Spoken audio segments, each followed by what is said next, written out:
gestures of scene change, a different part of her brain that she's talking to. So yeah, so essentially it's like a rational mind kind of like lecture state, and then memory, and then present day, which is in rave. Thank you for listening. I might even do another section, but we should press on with the set. So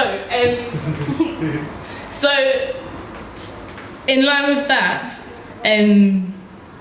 not even in line with that, I'm gassing myself up, it's not in line with that. These are some poems, like a douche. I left the book that they're in at home, because that's what you do when you're really organised, isn't it? So now my poems taste of you, so I don't hold them in my mouth. Now my poems read like you, so I don't hold them in my eyes. My poems write you, so type them. Silver focus. I can't remove his face from archives buried in the dark dust of battles only important to locals. He is triggered by mixed-race men who wear their sleepless nights on broad shoulders. Their eyes are always the prettiest. Their irises kiss skies to life when they wake, and when they die, their eyes are the last to close.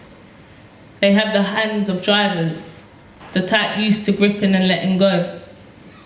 They are not strong hands. They are hands which forget to greet each other.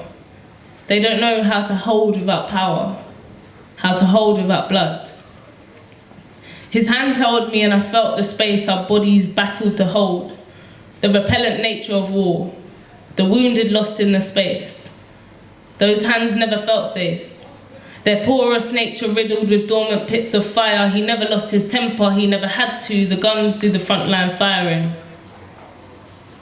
He is archived in the battlefield poppies don't grow in, where white flags aren't clean enough to raise, where captured moments are held in the prettiest of eyes, like distance doesn't exist, like life remembers space, like I remember him. I'm frustrated by my hands only too, how my knees crack from kneeling, and my hips hurt from steps up steps, my neck shrunken, terminals. Tonight we will visit a dead man. We will pretend he is alive. We will smile. We will try not to show pity. We will talk of our pasts. When asked about our present, we will leave out the best parts. Our futures will not be spoken of. They do not exist here. We will be alert to any hint that we should leave. We will pretend we don't want to. We won't want to. We will wish to stay, to see the peace cover his face finally. This is not our right. We will leave. I will avoid the eyes of his wife. She is too alive. She knows this, and I don't think she will want to be reminded of her life. She will be tired. She'll be exhausted by smiling. Her barriers will remain high. She will feel damned while we are sat by her. He is not dead yet.